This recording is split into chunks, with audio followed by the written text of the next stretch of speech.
going to this underhook side. I'm coming in above, I'm just scooping, pulling down, keeping all of this tight.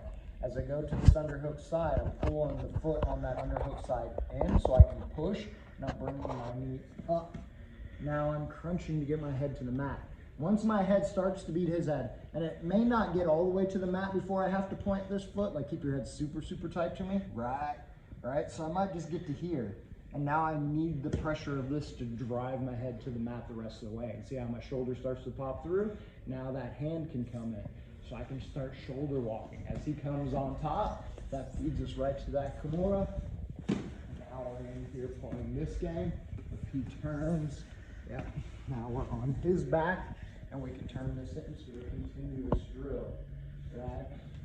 Back and forth. So that's if we're going to that underhook side. Now, the reality is I don't always get to pick, right? Sometimes he pulls me to that overhook side. So as he pulls, I bring the knee up on the far side again because I don't want him to get that body triangle, right? And we're here. Now, the movement is still the same. I still drop my head. Now I'm gonna plant and turn my hips, and I'm trying to get the back of my neck in his elbow. Once the back of my neck is in his elbow, he can't choke me. I can let go. Like, there's nothing there. You know, it's annoying, but he's never gonna finish me with his elbow behind my neck. Because to finish the rear naked choke, he wants his elbow lined up with my chin. Right now he has both sides of my neck. If it's back here, he only has one side. He'll never finish that choke, right? So we're here. So once we get here, he's gonna still stay tight, more than likely. So I'm doing two things here. I don't want him to come on top, because if he comes on top, he can shoot for this head and arm, right? So when I'm here, I'm pinching down on this because I don't want him to shoot that in, and I'm going 2-on-1 on this choking arm. I'm also staying heavy with my hips on his leg, so it's harder for him to come up, to his knees to come to that mount. And now that we're here, I will just stay here and I will sit. If he's pulling really tight to stay tight, I just wait it out. At some point, he's gonna get tired with squeezing, and he's gonna let up a little bit. When I feel that let up, that's when I'm gonna push and pop my head through, and I'm here. I can force that even when he's tight, so if it's like EBI overtime and time matters, I'm gonna have to use some strength to get that through. But ideally, I don't wanna have to do that, so if I can wait till he loosens up, it's even easier. Once I pop this across, I'm gonna push this arm to the ceiling. So that now, as I shrimp out, try to come on top. And he feeds himself into a Dars. Right? So we're here. We have this choking situation. We're falling to this choking side. So as we go, I lift that far leg, right? So we're here. He's pulled me to this side. So now I beat his, get my head to the mat. I don't have to beat his head this time because his head's on the other side. But I'm here, and now I got to get that turn to get the back of my neck into his elbow. So now I plant and turn my hips, right? And see how when I go to plant, I'm already turning. And I use that momentum to get, to turn everything, and I'm here. So now I've got the 2-on-1 on this arm, so now I can start looking to make that space. If I can wait till he relaxes, it's easier. If he's staying tight, that's fine. I can still force it and get it through. Once I'm here, I just push that arm to the ceiling as I start shoulder walking. As he tries to come up, he feeds himself into this Dars. So I'm just wrapping around his neck. This arm comes over his head. I grab my tricep and I bring this up, and he chokes and walks right into the choke, right? You see that again? Yep. All right. You want to see it on someone? All right. So we're here. So I'm doing the same start. I'm cupping, pulling down. He pulls me to the choking side, so I just lift this leg as we get here, right? As this leg comes to the mat, I make my turn, right? And I get my 2-on-1, and I'm here. Now I'm gonna push, pop this over, push this arm to the ceiling. I start shoulder walking as he comes up. I grab his head. This hand that's on his wrist slides over his head. Now I can let go of his wrist as I grab my tricep, and we have our dars. Right? Let's do it. 3, 2, 1.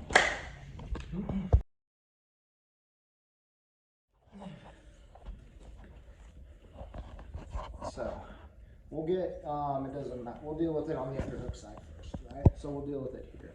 So we've fallen to this side. He gets his body triangle here. So the problem is now if I try to just do the normal escape and I try to get my head to the mat, stay super tight to me, like it's really hard for me to beat his head now because I can't turn my hips enough to get there, right? So I've got to deal with this, right? So, so now what I'm going to do is I'm still over the top, I'm still pulling down, I'm still pinching all of this. But now what I'm going to do when I get here is I'm going to bridge up just a little bit to get his knee off of the mat, right? And now my elbow is going to come underneath and I'm going to grab here and I'm going to tuck this tight. As I do this, this hand is sliding down towards his hand. Because again, to control his choking arm with one hand, I need to control the thumb. So I'm going to get as close as I can, because if I stay here, shoot the choke, like I can't stop the choke, right? So I'm going to slide it down. Now shoot for the choke. And as he shoots, I just keep looking for his thumb, right? Because he realizes that I've let go with one hand. He's going to make this play, right? So I've got to be able to deal with this. Once I get to this control and my elbow is underneath, I can now switch my hips, right? I'm like this, I'm just switching. This allows me to bring this leg under and bring his foot back to the center. Now that his foot's in the center, I can reach down and grab his foot. Now that I have his foot, I'm gonna pull on his foot as I turn, and it unlocks everything. And I'm right here, right? So now we can come back to trying to feed this in for that Kimura situation as he comes on top. So we're back into this situation, right?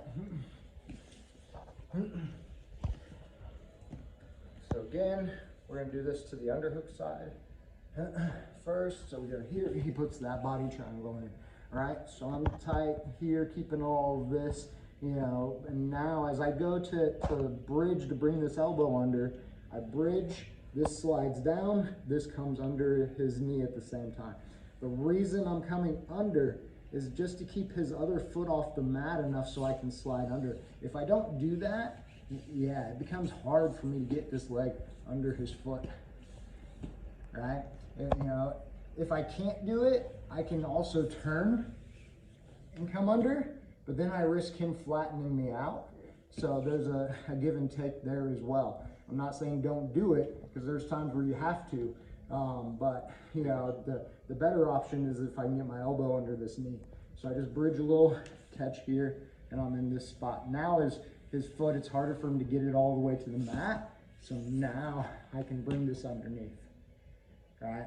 Now I grab his foot or his ankle, whatever I can get a hold of. If I can grab all the way down at his toes, it's even better, because that gives me even more control over his leg. And now as I turn my hips, I just pull a little bit. Like I'm not pulling real hard. I just want to keep tension in this, and this unlocks his body triangle and allows me to get to here. As soon as I get here, I want to swim this in again, because I know he's coming on top, right? And now we're back to our Kimura and coming back out. Does that make sense? All right, let's try it. 3, 2, 1. So this time we end up this way. Right, he gets the body triangle. So in this situation, it's still, it's very similar. The only difference is now, like, I'm not trying to control his thumb and use this arm, right? I'm using this elbow, so I can use this hand to control his wrist. So I take my thumb and I come over the top, and I try to find at least his wrist and control here, not, and push down, right? And so I have this. And now if he tries to shoot for the choke, like it's hard to get through that hand. He's gonna have to do, play with some different pummeling things to try to get around my hand. And that gives me the moment I need to come under this knee, right? So now we're in this spot, and now the mechanics are the same. I switch my hips, come under, feed it to my hand, make the turn. But now we go back to our 2-on-1, pop this over, push it to the ceiling, and come back to our dars. Right? So again, we're here, we fall to the choking side, he gets that body triangle situation, right? So we're here, so I'm taking the top hand, that thumb is sinking in as close to his wrist as I can get it. And we're here, and the pressure is down. So I go down and I collapse my elbow because I don't want him to pull this arm out and start shooting for the choke on the other side, right?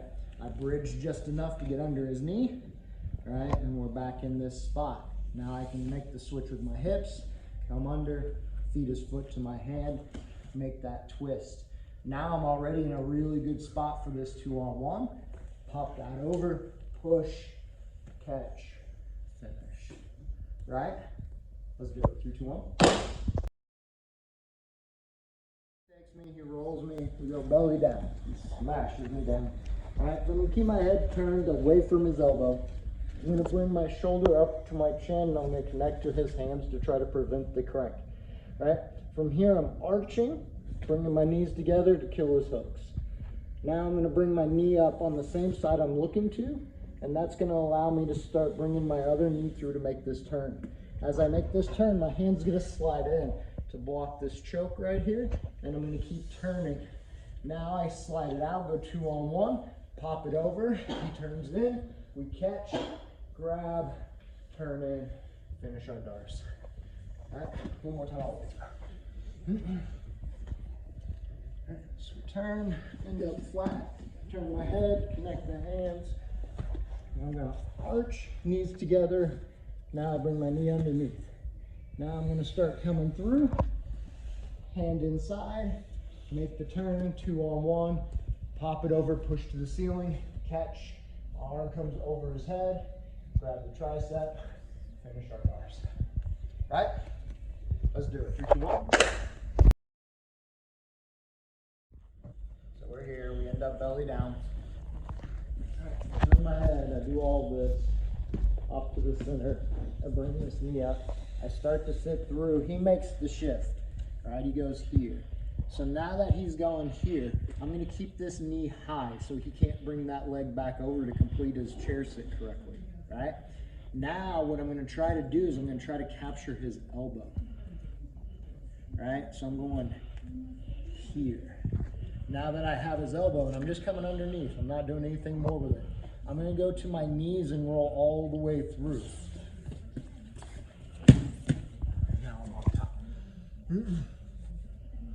Right? So. So we end up belly down. We're here, I'm doing all the same stuff. Controlling, keeping the shoulder in, bring my knees to the center, bring this up. He comes off, he's like, I lost the position. This knee immediately comes high, because the next thing he wants to do is step over.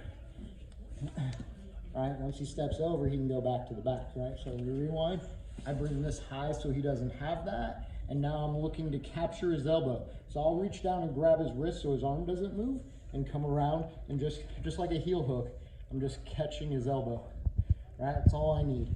Now I'm gonna switch my hips, come to my knees, and I roll through, and back to the top. Right? One more. One more?